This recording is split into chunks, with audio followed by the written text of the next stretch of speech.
Tract infection है, सर्दी खांसी दमा की परेशानी होना, पेट में गड़बड़ी हो जाना, जो कि इन्फेक्शियस वाटर बॉर्न या फूड बॉर्न डिजीज बहुत ज़्यादा फ्लेयर कर जाते हैं। तो इनसे संभावना भी बढ़ जाती है। छोटे छोटे बच्चे लोग ज़्यादातर, जो लोग बाहर खास करके खाना पीना ज़्यादा पसंद करते हैं, स्ट्रीट फूड्स ज़्यादा लेते हैं, उनमें देखेंगे कि लीवर संबंधित परेशानी, पेट संबंधित परेशानी, अपच हो जाना, पेचिस, बदहजमी, लूज मोशन, वॉमिटिंग, ये सब संभावना बहुत कॉमन है। वर्षों में हम लोगों ने ये देखा है कि हृदयाघात यंग जनरेशन्स को भी प्रभावित कर रही है। इसका मूल कारण एक तो खान-पान ही है। हमारा जो खान-पान या लिविंग स्टैंडर्ड जिस तरह से हुआ, उसमें रिच डाइट ज़्यादा आया है। फैटी फूड्स हम लोग ज़्यादा खा रहे हैं। किसी भी तरह का केक, पेस्ट्री, जंक फूड जो भी ले रहे हैं, उसमें एक तो केमिकल इंग्रेडिएंट्स हैं जो आर्टरीज़ को ब्लॉक करते हैं। फैट्स या लिपिड रिच होते हैं, जो कि एक हमारे सर्कुलेशन को कॉम्प्रोमाइज़ करते हैं। बाहर खाने-पीने से बचें, अपना ध्यान रखें। पास पानी जो पीने का पानी है वो स्वच्छ पानी हो। जहाँ बहुत जगह लोग खेल करके, खास करके बच्चे, स्कूली बच्चे हैं, वो ये उँगली से या अंजलि में लेकर के पानी पी लेते हैं। उस तरह से नहीं पिएँगे, जहाँ-तहाँ के खाने से बचना है। बारिश में भीगना अच्छा नहीं है, थोड़ी देर के लिए रोमांचित कर देता है पर बहुत लंबे देर तक। नमस्कार, आप न्यूज फाउंडेशन देख रहे हैं। मैं हूं आपके साथ वंदना। बरसात का मौसम शुरू हो गया है। अमूमन बरसात के मौसम में कई तरह की बीमारियां होने की संभावना बढ़ जाती है। ऐसे में कौन कौन सी बीमारियां हैं जो इन दिनों काफी तेजी से जो है संक्रमित कर रहा है और कैसे उससे बचा जा सके, क्या उसका उपाय है, इन तमाम विषयों पर हमारे साथ बात करने के लिए हैं पटना के मशहूर doctor, general physician doctor Sandeep Kumar, समाज सेवी भी हैं। इनसे बात करते हैं। सर, स्वागत है आपका न्यूज फाउंडेशन में। न्यूज़ फाउंडेशन के सभी दर्शकों का अभिवादन और नमस्कार। बारिश के दिनों में हम लोग जानते हैं कि बारिश के दिनों में अक्सर जो बीमारियां एक अलग रूप लेकर के प्रकट होती हैं, और संक्रमित जो इन्फेक्शियस डिजीज़ है इस दरमियान बहुत ज़्यादा कॉमन मिलता है। और जब बारिश की मौसम जब ख़त्म होने लगती है तो मच्छरों का प्रकोप भी उस वक्त में बढ़ना शुरू हो जाता है। जगह जगह जो जल जमाव की स्थिति जब जमा होती है तो उसमें मच्छरों का पनपना भी बढ़ जाता है। तो ये मच्छरों से होने वाली या फैलने वाली बीमारियां, बैक्टीरियल इन्फेक्शन, वायरल इन्फेक्शन और कुछ एलर्जी, जो सीज़न का जो अल्टरेशन होता है, temperature shut down up down होता है। बहुत लोग बारिश के पानी से भीग जाते हैं, उसमें सेंसिटिव होते हैं। तो राइट फ्रॉम जो अपर रिस्पायरेटरी ट्रैक्ट इन्फेक्शन है, सर्दी खांसी दमा की परेशानी होना, पेट में गड़बड़ी हो जाना, जो कि इन्फेक्शियस वाटर बॉर्न या फूड बॉर्न डिजीज़ बहुत ज़्यादा फ्लेयर कर जाते हैं। तो इनसे संभावना भी बढ़ जाती है। छोटे छोटे बच्चे लोग ज़्यादातर, जो लोग बाहर खास करके खाना पीना ज़्यादा पसंद करते हैं, स्ट्रीट फूड्स ज़्यादा लेते हैं, उनमें देखेंगे कि लीवर संबंधित परेशानी, पेट संबंधित परेशानी, अपच हो जाना, पेचिस, बदहजमी, लूज मोशन, वॉमिटिंग, ये सब संभावना बहुत कॉमन है। तो ये तो कुछ इन्फेक्शियस डिजीज़ हैं जो आती हैं। जिनको दमा की परेशानी है या सीओपीडी के फुल पेशेंट हैं, उनको सीज़नल अल्टरेशन की वजह से, या जो एलर्जिक प्रोन हैं, उनको अपर रिस्पायरेटरी या लोअर रिस्पायरेटरी का एक्यूट फ्लेयर होने जाता है, बढ़ जाता है, उनकी सांस की परेशानी बढ़ जाती है।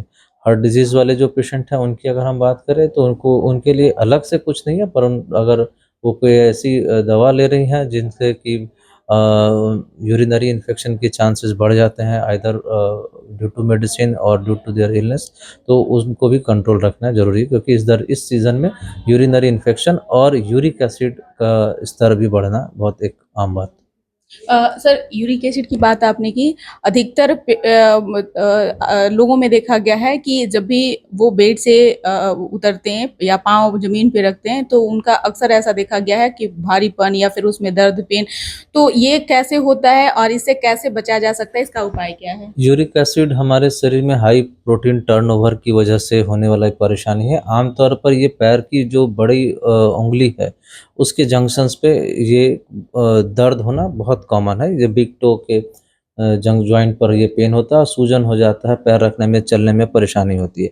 पर ये केवल लिमिटेड नहीं होता जो बिग टो तक या बड़ी पैर की बड़ी उंगलियों तक नहीं होता। ये धीरे धीरे किसी किसी को कमर के दर्द, घुटनों के दर्द में भी हो जाता है। कई बार हाथ में भी दर्द या गर्दन में भी दर्द इनसे एसोसिएटेड रहता है। और यूरिक एसिड एक इन्फ्लामेटरी मार्कर भी है, वो बहुत सारी दूसरी बीमारियों का भी एक न्योता देता है। इसमें हार्ट डिजीज़ भी एक कॉमन है, सीधे तौर पर नहीं पर इनडायरेक्ट वे में। तो कुछ दवाइयाँ ऐसी हैं जिसमें जो जो लोग हार्ट की दवा लेते हैं, किडनी से संबंधित रहते हैं, उन वो यूरिक एसिड का स्तर बढ़ा सकते हैं। और इस सीज़न की अगर हम बात करें तो इस सीज़न में और जब जस्ट जाड़ा जिस वक़्त ख़त्म हो रहा होता है, मार्च-अप्रैल का जो समय होता है, ये 2 समय ऐसा है, इस समय यूरिक एसिड का स्तर सीज़नल वेरिएशन के हिसाब से थोड़ा ज़्यादा होता है। तो इस दरमियान परहेज़ करने के लिए आप पानी की मात्रा को बढ़ाएँ, फलों की भी मात्रा बढ़ाएँ। अनानास एक अच्छा सब्स्टिट्यूट होता है यूरिक एसिड के एक्सक्रीशन के लिए। और हाई प्रोटीन से बचें। इस अक्सर हम लोग कहते हैं कि इस समय में हम लोग नॉन-वेज नहीं खाना चाहिए। तो कहीं न कहीं एक जो दूसरी दृष्टि से आध्यात्मिक दृष्टिकोण से भी जो बात कही गई है, इस सीज़न में शायद इसी चीज़ों को ध्यान में रख के कही गई है। तो जितने भी जो नॉन-वेज फूड्स होते हैं वो बहुत रिच होते हैं कोलेस्ट्रॉल में। उन फैट की मात्रा, तेल मसाला की मात्रा या उनमें यूरिक एसिड का स्तर बढ़ने की संभावना ज़्यादा रहती है। जी। तो इन सारी चीज़ों से हम लोग बच सकते हैं। सर बरसात के मौसम में त्वचा संबंधी भी बीमारियां अधिक होती है। बच्चे आम अमूमन एक खास वर्ग यानी बुजुर्ग भी इसके चपेट में आते हैं। ये आखिर त्वचा संबंधी बीमारी कैसे होती है और कैसे इसे बचा जा सकता है? इस सीज़न में बारिश के सीज़न में एक तो पहले बात ये होती है कि जो भी कपड़े हम लोग इस्तेमाल करते हैं वो पूरी तरह से धूप में सूख नहीं पाते और कई बार हम लोग थोड़ा-सा जो वेट मॉइस्ट अगर कपड़ा है उसी को पहन लें, प्रॉपर्ली अगर उसका ध्यान नहीं रखें, बहुत वेल ड्राइड नहीं हो या प्रेस किया हुआ नहीं हो, तो उसकी वजह से जो जो जॉइंट्स जहाँ पे हमारा जंक्शंस होता है, आर्मपिट है, ग्रॉइन है, उस सीज़न में हम लोग देखते हैं फंगल इन्फेक्शन बहुत कॉमन है। उसके अलावा पानी के लग जाने की वजह से एलर्जी की वजह से, ये दोनों एक ऐसी वजह है जो बहुत कॉमन एक कारण बनते हैं स्किन इन्फेक्शन के लिए या डर्मेटाइटिस हम लोग कहते हैं, एक्जिमा होता है, एलर्जिक डर्मेटाइटिस होता है, ये होता है। डायबिटिक के पेशेंट्स होते हैं तो पैरों की उँगलियों में ख़ास करके जो पानी का जमाव ज़्यादा हो जाता है, पानी का जो काम कर रहे हैं या ऐसी जगह पे आना-जाना कर रहे हैं जहाँ पे जल जमाव ज़्यादा है और हमेशा उस रास्ते से गुज़रना पड़ रहा है, भीग जा रहे हैं, तो इन सारी वजहों से स्किन इन्फेक्शंस का जो प्रकोप है इस सीज़न में ज़्यादा होता है। सर एक सवाल ये भी है कि बारिश में टेम्परेचर हाई और लो दोनों होता है। कम बारिश हुई तो टेम्परेचर अधिक रहा। ऐसे में काफ़ी परेशानियों का सामना करना पड़ता है। कैसे दूर किया जा सकता है इसे और कैसे इसे देखिए, बचा बारिश सकते के समय में टेम्परेचर वेरिएशन से तो आपके हाथ में कंट्रोल तो टेम्परेचर का वेरिएशन नहीं है। हम अपनी आपको एक सुरक्षित घेरे में रख सकते हैं।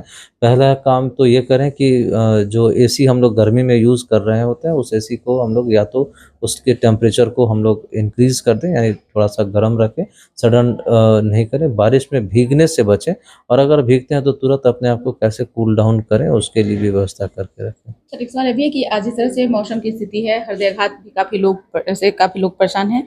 अचानक से हृदयाघात हो जाता है चलते-चलते, बैठते-बैठते या काम करते।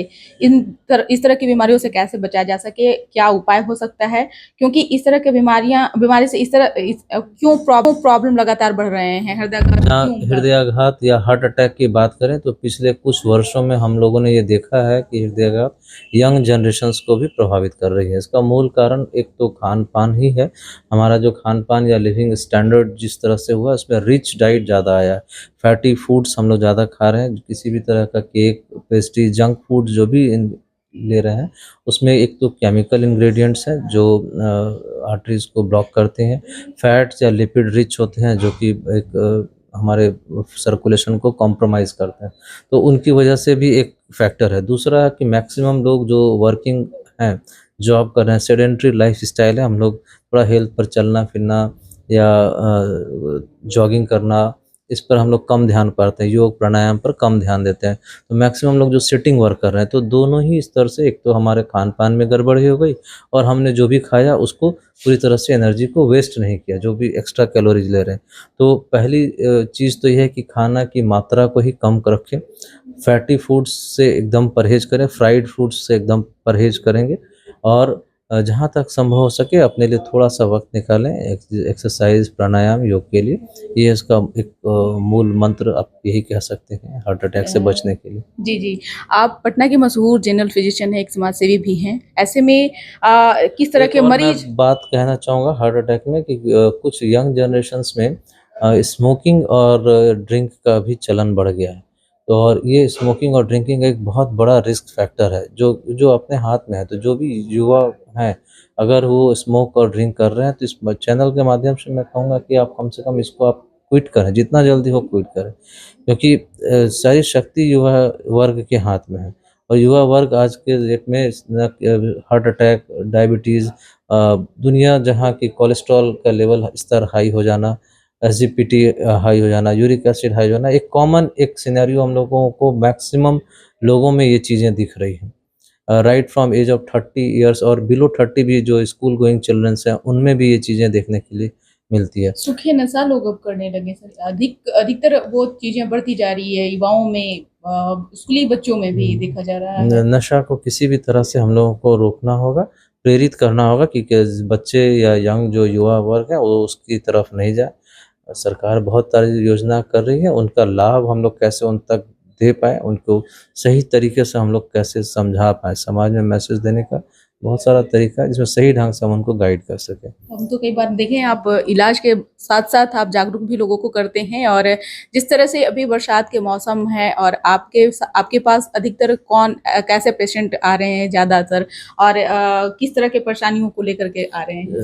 पिछले कुछ दिनों में जो मरीज हैं वो इस सीज़नल इन्फेक्शन ही है, ज़्यादातर टाइफाइड के पेशेंट्स हैं और जॉन्डिस के पेशेंट मिलते हैं जो यंग छोटे बच्चों एडोलेसेंट एज में, यंग में सब में जॉन्डिस या हेपेटाइटिस ए जो वाटर बॉर्न डिजीज़ है। इनफैक्ट टाइफाइड और हेपेटाइटिस ए दोनों वाटर बॉर्न डिजीज़ हैं और फूड बॉर्न डिजीज़ में, क्योंकि वो कंटामिनेटेड वाटर से ही होते हैं। तो ये दो ऐसे चीज़ है जो कि बहुत कॉमन अभी हम लोगों को देखने के लिए मिल रहा है। तो गट इन्फेक्शन, लूज़ मोशन हो जाना या फिर लिवर के आसपास का इन्फेक्शन होना जो जिसको हम लोग हेपेटाइटिस ए के नाम से बोलते हैं। तीसरा टाइफाइड। क्या लोगों से अपील करेंगे सर? बाहर खाने-पीने से बचें, अपना ध्यान रखें, पास पानी जो पीने का पानी है वो स्वच्छ पानी हो। जहाँ बहुत जगह लोग खेल करके ख़ास करके बच्चे स्कूली बच्चे हैं वो ये उँगली से या अंजलि में लेकर के पानी पी लेते हैं, उस तरह से नहीं पिएँगे, जहाँ-तहाँ के खाने से बचना है। बारिश में भीगना अच्छा नहीं है, थोड़ी देर के लिए रोमांचित कर देता है पर बहुत लंबे देर तक भीगना सर्दी, खाँसी या निमोनिया को दावत दे सकता है। बहुत-बहुत शुक्रिया समय देने के लिए, क्योंकि डॉक्टर भगवान के स्वरूप होते हैं, और अमूमन सर ने बताया कि इन दिनों किस तरह के पेशेंट अधिक आ रहे हैं और कैसे उसे बचा जा सके। तमाम सवालों का जवाब सर ने दिया है। उम्मीद करते हैं कि आपको इनकी बातों से ज़रूर लाभ पहुँचेगा। तो इस खबर को ज़्यादा से ज़्यादा लोगों तक शेयर करें और सावधानी बरतें, सर ने जैसा बताया है। धन्यवाद।